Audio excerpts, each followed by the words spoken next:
Bonjour à toutes et à tous, aujourd'hui on se retrouve comme tous les 2 jours durant le mois de juillet pour une capsule littéraire sur les littératures africaines.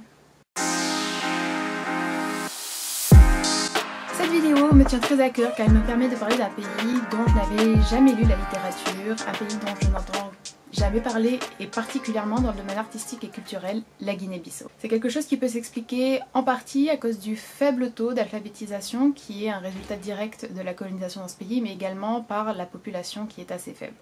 En réalité, la situation littéraire en fait en Guinée-Bissau à l'heure actuelle, c'est peut-être l'une des plus sommaires du monde.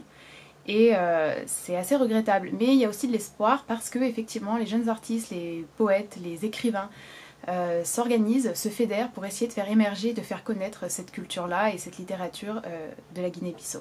Alors le livre dont je vais vous parler aujourd'hui s'appelle The Ultimate Tragedy et c'est le premier roman de Guinée-Bissau à avoir été traduit en anglais, et ce uniquement en 2017. Je ne sais pas si vous vous rendez compte, c'est extrêmement récent. Alors en fait, il avait déjà été traduit quelques années plus tôt en français aux éditions L'Harmattan, qui sont une maison d'édition qui font d'ailleurs énormément pour la littérature étrangère, et c'est un point que je tiens quand même un petit peu à souligner pour contrer cette idée assez fausse à mon avis, qui est une idée reçue que la France a un problème avec les littératures étrangères. Voilà. Alors en fait c'est un roman qui a été écrit par Abdoulaye Sylla et qui a été publié en 1995. Donc ça reste de la littérature contemporaine, d'accord, avec une écriture et un style sur lesquels il y a énormément de choses à dire. Alors The Ultimate Tragedy, c'est un roman qui s'organise en 4 parties. On suit la protagoniste, Ndani, qui est une jeune fille, et la première partie du roman s'intéresse à elle, à sa vie. La deuxième partie du roman, on peut dire, est plutôt concentrée sur son mari officiel, j'ai envie de dire. La troisième sur son mari, son réel mari, son mari de cœur, et la quatrième partie revient sur Ndani, formant ainsi comme un cercle. La narration dans ce roman, c'est une narration omnisciente, ce qui permet donc d'avoir accès vraiment à l'entièreté, ou quasiment l'entièreté des réflexions, des pensées des personnages, ce qui est d'ailleurs extrêmement bien fait et fait de façon très crédible, parce que justement les personnalités de chacun des personnages sont très bien construites, très bien détaillées et très différentes, ce qui permet vraiment au lecteur en fait de croire à une réelle individualité de ces personnages-là. Voilà. Il y a d'ailleurs de longs monologues intérieurs qui sont à mon sens l'une des parties les plus réussies de ce roman, mais pas que. Ce qui est assez intéressant aussi, c'est qu'il n'y a pas vraiment de transition justement dans la narration. Comme je vous l'ai dit, on passe vraiment d'une intériorité à une autre de manière assez quand même repérable avec ces parties dont je vous ai parlé, et ça se fait sans réelle transition, mais pourtant malgré tout l'écriture est extrêmement fluide, le rythme est très bien mesuré par l'auteur, et donc ça se fait vraiment d'une façon très réussie aussi pour le lecteur. Le roman commence avec Ndani, comme je vous ai dit, et commence en fait avec la solitude et une forme vraiment de désespoir et de tristesse pour cette jeune fille qui se retrouve catapultée dans le monde des colons, le monde des Portugais qui ont colonisé la Guinée-Bissau.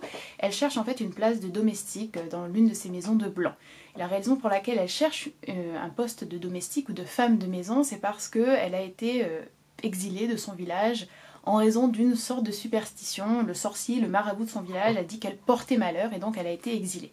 Et là en fait c'est un premier désaveu ou une première critique plus ou moins explicite de la part d'Abdoulaye Sylla qui nous montre en fait à quel point les traditions religieuses et certaines formes de culture ou de parties de culture peuvent être extrêmement discriminantes et cruelles, parce qu'en fait c'est effectivement cette tradition-là et cette croyance religieuse qui la catapulte dans le monde des colons et dans une forme effectivement de pauvreté encore plus accrue et de soumission encore plus accrue. Et le deuxième désaveu ou la deuxième critique très forte qui est faite encore une fois aux traditions, c'est cette fois-ci à la chrétienté.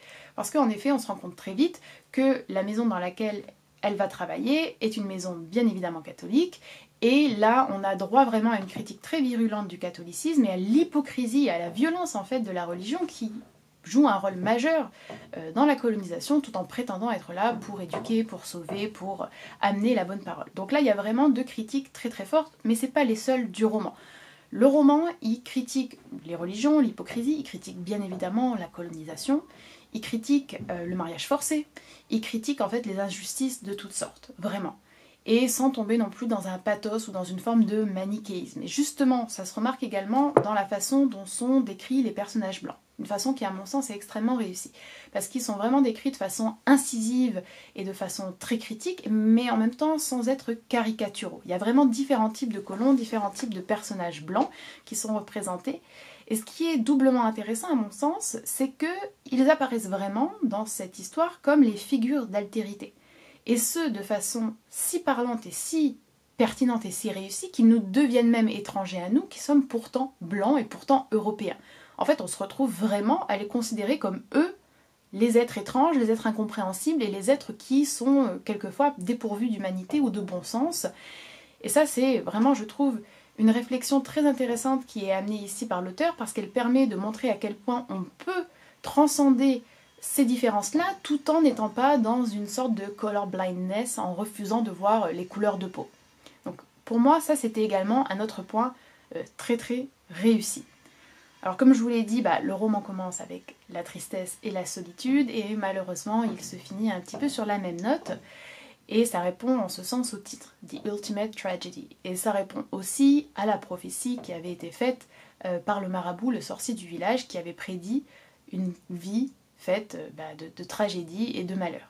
Mais ce qui est aussi, à mon sens, l'un des points forts du roman, c'est que l'ultime tragédie n'est pas nommée. Et on peut donc se demander quelle est cette ultime tragédie. Et c'est une réponse, enfin c'est une question, plutôt, aux réponses possibles qui sont multiples. Et là, ça permet du coup d'avoir des lectures très différentes de l'œuvre. On peut la voir réellement comme une critique du colonialisme et donc une critique politique. On peut la voir comme une critique de la société, aussi bien des sociétés blanches que par exemple des sociétés noires. On peut la voir comme une tragédie beaucoup plus personnelle et beaucoup plus émotionnelle qui donc là revient dans l'individuel et sort un petit peu de la société. Il y a vraiment différentes façons de répondre à cette question ou de répondre à ce titre, l'ultime tragédie, qui ne sont pas exclusives et excluantes, ce qui amène donc une richesse à ce roman. Comme vous pouvez peut-être le sentir, c'est un roman que j'ai vraiment beaucoup aimé. J'ai vraiment aimé cette lecture, je l'ai trouvé très facile, c'est bien écrit, je trouve que ça a été en tout cas bien traduit. Vraiment, comme je vous l'ai dit, les personnages sont très bien construits, les monologues intérieurs sont très bien réussis, la narration est maîtrisée. J'ai pleuré à la fin du roman, ce qui ne m'arrive pas souvent. Il y a très peu de livres qui me font pleurer, mais là j'ai pleuré.